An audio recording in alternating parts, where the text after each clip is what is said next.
மானஸ் பக்கங்கள். Hi friends, இது மாலிகாவின் கேளுங்க கதை கேளுங்க. மானஸ் எழுதிய ஒரு கூட்டு பறவைகள், அத்தியாயம் 27.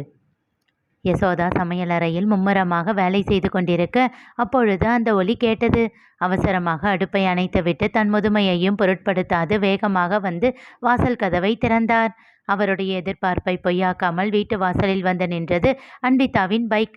அவளை கண்டதும் அவர் முகம் பிரகாசமாக மின்னியது. ஹாய் பாட்டி என்றவாறே அந்த பைக்கிலிருந்து ஸ்டைலாக இறங்கினாள் அவள். முகம் கொள்ளா புன்னகையோடு அவளை ரசித்து கொண்டிருந்தார் யசோதா. உச்சந்தலையில் தூக்கி கட்டிய குதிரைவால் T shirt, track pant, sports shoe, முகத்தில் வழியும் வியர்வை என அவள் வந்து நின்ற விதத்திலேயே அவருக்கு புரிந்து போனது. மைதானத்திலிருந்து நேராக இங்கே வருகிறாள் என்று. வாடா தங்கம் என்று வரவேற்றார். ஏ ராசாத்தி, இப்போதான் நினைச்சேன் என்ன என் செல்லம் இன்னும் என்னை பார்க்க வரலையேன்னு. கரெக்டா வந்துட்ட. அவளை அணைத்து முத்தமிட்டார். ஐயோ பாட்டி, ஒரே வியர்வை, இருங்க முகம் கழுவிட்டு வந்துடுறேன் என்று விட்டு அவர் பதிலை எதிர்பார்க்காமல் உள்ளே ஓடினாள். புன்னகையோடு கதவை தாழிட்டு விட்டு உள்ளே வந்தார். முகத்தில் நீரை வாரி இறைத்து கழுவிக்கொண்டு துண்டால் முகத்தை துடைத்தபடி வந்தாள் அன்பிதா. அவரை இழுத்து சென்று சோஃபாவில் அமர்த்தி அவர் அருகே அமர்ந்தாள். அவர் கன்னம் கிள்ளி ஆட்டி செல்லம் கொஞ்சியவள், எப்படி இருக்கீங்க என் செல்ல பாட்டி என்றாள். அதெல்லாம் இருக்கட்டும், முதல்ல போய் பொட்டு வச்சுக்கிட்டு வா. வச்சுக்கலாம் பாட்டி, விடுங்க. சரி இரு, நான் போய் எடுத்துக்கிட்டு வரேன் சட்டென்று அவர் கையை பிடித்து இழுத்து எழாமல் தடுத்தவள், இருங்க இருங்க, உடனே ஓடாதீங்க, நான் போய் வச்சுக்கிட்டு வரேன். இன்னும் சின்ன வயசுன்னு நினைப்பா எல்லாத்துக்கும் ஓடுறது என்று செல்லமாக முறைத்து கொண்டே சென்று பொட்டை வைத்து கொண்டு வந்தாள். அவர் அருகில் அமர்ந்து கதை பேசி கொண்டிருந்தாள். கல்லூரி கதைகள் எல்லாவற்றையும் அவள் சொல்ல சொல்ல அவளை ரசித்து கொண்டே அவள் கூறுவதையெல்லாம் கேட்டுக்கொண்டிருந்தார் யசோதா. சரி போதும், இரு, நீ பேசுனா பேசிக்கிட்டே இருப்ப. என்ன குடிக்கிற? ஜூஸ் கொண்டு வரவா? ஐயையோ பாட்டி, நானே மித்ரா சித்திக்கிட்டே இருந்து தப்பிக்கிறதுக்காகத்தான் இந்நேரத்துக்கு இங்கே வந்திருக்கேன். நீங்களும் ஜூஸ்ன்னு சொல்லி என்னை பயமுறுத்தாதீங்க. எனக்கு ஸ்ட்ராங்காக ஸ்வீட்டாக ஒரு காஃபி ப்ளீஸ். அவர் தாடையை பிடித்து கெஞ்சினாள். உனக்கும் உன் பெரியப்பாவுக்கும் இதே வேலை. உங்கள் 2 பேரோட நல்லதுக்காகத்தானே மித்ரா சொல்கிறா. அதெல்லாம் ஓகே பாட்டி, என்னைக்காச்சும் ஒரு நாள் தானே, ப்ளீஸ் ப்ளீஸ். தன் பேத்தி கொஞ்சிய விதத்தில் அவருக்கு மறுக்க தோன்றுமா? சிரித்து கொண்டே சென்று காஃபியோடு வந்தார். ரசித்து ருசித்து கண்கள் மூடி மெய் மறந்து குடித்தாள். குடித்து முடித்ததும் சென்று டம்ளரை கழுவி வைத்துவிட்டு வந்தாள். என்னதான் கல்லூரி படிப்புக்காக அவள் வீட்டை விட்டு ஹாஸ்டலுக்கு சென்று 4 வருடங்கள் ஆனாலும் இந்த பழக்கங்களை எல்லாம் பிள்ளைகள் மனதில் பசுமணத்தாணி போல் பதிய வைத்திருக்கும் முரளியை எண்ணி புன்னகைத்தார் யசோதா. மீண்டும் அவர் அருகில் வந்து அமர்ந்தவளிடம் கேட்டார், அன்பி, எல்லாத்தையும் சொன்ன, ஒரே ஒரு விஷயம் மட்டும் என்கிட்ட மறைக்கிற பாத்தியா? அச்சச்சோ, என்ன விஷயம் பாட்டி? அதுதான் போன மாதம் வந்தப்போ சொன்னியே, அந்த பையன் தருணேஷ் உன்கிட்ட ப்ரப்போஸ் பண்ண போறான்னு நினச்சியே, பண்ணிட்டானா? கண்கள் சுருக்கி செல்லமாக தன் பாட்டியை முறைத்தாள் அன்பிதா. எங்கள் அம்மா உங்ககிட்ட அவங்க லவ்வை சொல்ல ஒரு காலத்தில் பயந்துக்கிட்டு இருந்தாங்க. நீங்கள் என்னடான்னா என்கிட்ட இப்படி ஓப்பனாக கேட்டுக்கிட்டு இருக்கீங்க. விடுடி, அவளுக்கு நான் அம்மா, உனக்கு நான் பாட்டி. அது சரி என்று சொல்லி சிரித்தாள் அன்பிதா. அவள் காதை செல்லமாக திருகி, ஏ வாளு, பேச்ச மாத்தாத, என்ன ஆச்சுன்னு சொல்லு என்றார். உதட்டை பிதுக்கி கூறினாள். ஒன்றுமே நடக்கல பாட்டி, அவன் என்கிட்ட ப்ரப்போஸ் பண்ணவே இல்லை. இப்போ உன்கிட்ட பேசுறது இல்லையா? அதெல்லாம் நல்லாவே பேசுவான், ஆனாலும் ஒரு டிஸ்டன்ஸ் இருக்கு. அதை தாண்டி அவன் என்கிட்ட நெருங்கினதே இல்லை. அப்போ அவன் உன்னை லவ் பண்ணலையா? இல்லை உன்கிட்ட சொல்ல அவனுக்கு தைரியம் இல்லையா? தைரியமா? அவனுக்கா? அந்த வார்த்தைக்கு அர்த்தமெல்லாம் அவனுக்கு மட்டும்தான் தெரியும் பாட்டி. அவனுக்கு பயம்னா என்னன்னு தான் தெரியாது. ஓ, உனக்கு அவன் மேலே இன்ட்ரெஸ்ட் இருக்கு போல. பாட்டி, உங்களுக்கு என்னை பற்றி தெரியாதா? என் மனசில் அப்படி எந்த எண்ணமும் இல்லை. அப்போ சரி. இப்போதைக்கு அடுத்து நம்ம வீட்டில் ஆதி அண்ணன் கல்யாணம் தான். சத்யாவை மாதிரியே நல்ல மனசோட இருக்கிற ஒரு பொண்ணு அவனுக்கு கிடைக்கணும். சத்யா உங்கள் அப்பாங்களை எல்லாம் பார்த்துக்கிட்ட மாதிரி வர்றவ உங்களை எல்லாம் அவள் அரவணைச்சு போகணும்.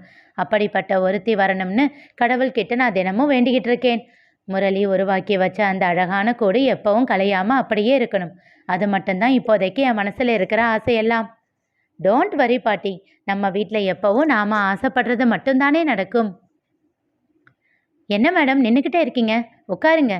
அபியின் குரலில் தான் தன்னிலை உணர்ந்த ஆதியின் மேலிருந்து பார்வையை விலக்கினாள் மிருணாளினி. அபியின் பக்கம் திரும்பி இட்ஸ் ஓகே என்றாள். அப்போதுதான் ஆதியும் அவர்களை பார்த்தான். அவளை கண்டு கேள்வியாக புருவம் சுருக்க, அண்ணா, மிருணாளினி மேடம் என்றான் அபி. ஓ, என்றவன் சின்னதாக புன்னகைத்து வாங்க என்றான். என்ன அண்ணா, இப்போதான் இவங்கள பார்க்குறீங்களா? இவங்க வந்து 10 மினிட்ஸ் ஆச்சே என்றான் அபி. ஆதி எதுவும் சொல்லும் முன் அவள் குறுக்கிட்டாள். இல்லை, அவர் ஃபோன் பேசிக்கிட்டு இருந்தாரு. ஸோ டிஸ்டர்ப் பண்ண வேண்டாம்னு நான் தான் வெயிட் பண்ணிக்கிட்டு இருந்தேன். ஓ, ஐம் சாரி, நான் கவனிக்கல என்றவனின் முகத்தில் சின்னதாக ஒரு குற்ற உணர்வு தோன்றி மறைந்தது.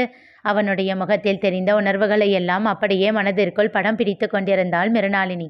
அதற்குள் அபி ஓரமாக இருந்த 2 நாற்காலிகளை எடுத்து போட அவளை அதில் அமரச் சொல்லிவிட்டு ஒன்றில் ஆதி அமர்ந்து கொண்டான். என்ன சாப்பிட்றீங்க? டீஆர் காஃபி? இட்ஸ் ஓகே, நான் வீட்லேயே குடிச்சிட்டு தான் வந்தேன். எதுவும் வேண்டாம், கொஞ்சம் தண்ணி மட்டும் போதும். அங்கு ஓரமாக வைத்திருந்த ஒரு மண்பானையில் இருந்து தண்ணீர் கொண்டு வந்த டம்ளரை அவளிடம் நீட்டினான் அபி. தேங்க்ஸ் என்று விட்டு வாங்கி கொண்டாள். அவள் தண்ணீர் குடித்து கொண்டிருக்கையில் ஆதியிடம் கேட்டான் அபி. அண்ணா, அம்மா கால் பண்ணாங்க. டிஃபனுக்கு வீட்டுக்கு வர்றீங்களா, இல்லை இங்கே நான் கொண்டு வந்துடவா? ஒரு நொடி மிருணாளினியின் முகத்தை பார்த்துவிட்டு, இவங்களுக்கு விவரம் எல்லாம் சொல்லணும் இல்லை, இப்போ வீட்டுக்கு வந்தால் லேட் ஆகிடும், நீ எடுத்துக்கிட்டே வந்துடு என்றான் ஆதி. ஓகே அண்ணா. அபி, மேடமுக்கும் சேர்த்து எடுத்துக்கிட்டு வா. தண்ணீரை குடித்து முடித்தவள் அவசரமாக மறுத்தாள். இல்லை இல்லை, நான் டிஃபன் கூட சாப்பிட்டுட்டு தான் வந்தேன், எனக்கு எதுவும் வேண்டாம். என்ன சொல்கிறீங்க, காலையிலேயே சாப்பிட்டீங்களா? ஆச்சரியமாக கேட்டான் அபி. மோஸ்ட்லி நான் வெளியே சாப்பிட மாட்டேன், வீட்லேயே தான் சாப்பிடுவேன். ஓ, அவுட் சைட் ஃபுட் அலர்ஜியா? சிரித்தபடி கேட்டான் அபி. அப்படியெல்லாம் இல்லை, அம்மா மட்டும் வீட்டில் இருப்பாங்க. அவங்க சாப்பிட்டாங்களோ இல்லையோ, என்ன சாப்பிட்டாங்களோ அப்படின்னு வெளியில் சாப்பிடும்போது மனசு அடிச்சுக்கும். அதனால் எப்பவும் வீட்டுக்கு போய் தான் சாப்பிடுவேன். அவங்க சாப்பிட்டு முடிச்சிருந்தா அந்த திருப்தியோடு சாப்பிடுவேன், இல்லைன்னா என் கூட உட்கார வச்சு அவங்க கூட சாப்பிடுவேன். சூப்பர் மேடம் என்றான் அபி. மிருணாளினி தன்னையும் அறியாமல் அபியோடு இயல்பாக பேசிக்கொண்டிருப்பதை அவளே அறியவில்லை. இருவர் பேசுவதையும் மாறி மாறி பார்த்து கொண்டிருந்த ஆதிக்கு அவள் கூறியதை கேட்டதும் ஒரு நொடி முகம் மாற்றத்தை தழுவியது. முகத்தை திருப்பி வெளியில் பார்வையை செலுத்தி தன்னை சரிப்படுத்தி கொண்டு மீண்டும் அவர்களை பார்த்தான். சரி அபி, நீ போய் எனக்கு மட்டும் எடுத்துக்கிட்டு வா. ஓகே அண்ணா. அவன் 2 அடி நடந்திருப்பான். அபி, மீண்டும் அழைத்தான் ஆதி. என்ன அண்ணா?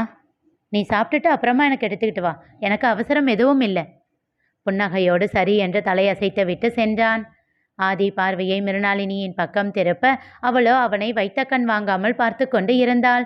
அதை கண்டு ஒரு நொடி புருவம் சுருக்கியவன் பின் அவளிடம் எதுவும் கேட்காமல், சரி நீங்க வாங்க, இடத்த பார்க்கலாம் என்று சொல்லி தன் நாற்காலியிலிருந்து எழுந்து கொண்டான். அவளும் தன்னிலை அடைந்து அவன் பின்னே நடந்தாள். வீட்டை சுற்றி காண்பித்து விவரங்கள் எல்லாம் சொல்லி கொண்டிருந்தான் ஆதி. எல்லாவற்றையும் பார்த்தவளுக்கு மனதின் ஓரத்தில் சின்னதாக ஒரு பயம் எட்டி பார்த்தது. எவ்வளவு பெரிய ப்ராஜெக்ட்! இதுவரை இவ்வளவு பெரிய வீட்டிற்கு தனியாக வேலை செய்ததில்லை. 10 படுக்கை அறைகள் கொண்ட வீடு. கிரவுண்ட் ஃப்ளோரில் ஒரு ஹால், கிச்சன், பூஜை அறை மற்றும் 2 அறைகள். முதல் ஃப்ளோரில் 5 அறைகள் மற்றும் பொது பால்கனி 1. 2ஆம் ஃப்ளோரில் 3 அறைகள் மற்றும் மாடி தோட்டம் போட ஏதுவாக கொஞ்சம் இடம் அமைக்கப்பட்டிருந்தது. அதற்கு மேலேதான் மொட்டை மாடி. அதை தேவையெனில் பயன்படுத்தி கொள்ளலாம். கீழே ஃப்ளோரிலேயே பின்பக்கம் ஒரு இடம் வெளிச்சத்திற்காக விட்டிருந்தார்கள். ஒவ்வொரு அறையும் அளவில் சிறியதாக இருந்தாலும் ஒவ்வொன்றையும் தனித்தனியாக அவர்கள் கேட்பது போல் இன்டீரியர் செய்ய வேண்டும். ட்ரெயினிங் பீரியடிலும் அதன் பிறகு ஒரு கம்பெனியில் வேலை செய்து கொண்டிருந்த நேரத்திலும் இது போன்ற வீடுகளில் வேலை செய்தவள்தான். ஆனால் அவளுடைய ஹெட் சொல்லும் வேலையை செய்வாள், அவ்வளவுதான். இப்போது தன்னால் தனியாக இதனை செய்ய முடியுமா? மலைப்பாக இருந்தது அவளுக்கு. ஆனாலும் சவாலை ஏற்றுதானே ஆக வேண்டும். அவளுடைய பொருளாதார நிலைமை அவள் கண்முன்னே வந்து போனது. ஆதி அறியாதவாறு தனக்குள் பெருமூச்சு ஒன்றை விடுத்தாள். இந்த வீட்டின் வேலையை மட்டும் முடித்து விட்டால் தன் வாழ்வே மாறிவிடும் என்று நம்பினாள். ஆனால் வீட்டின் வேலை முடிவதற்கு முன்பே எல்லாம் மாறிவிடப் போகிறது என்பதை அவள் அப்பொழுது அறியவில்லை. இனி நிகழப்போவது என்ன தெரிந்து கொள்ள தொடர்ந்து கேளுங்க. கதை கேளுங்க. மீண்டும் சந்திப்போம்.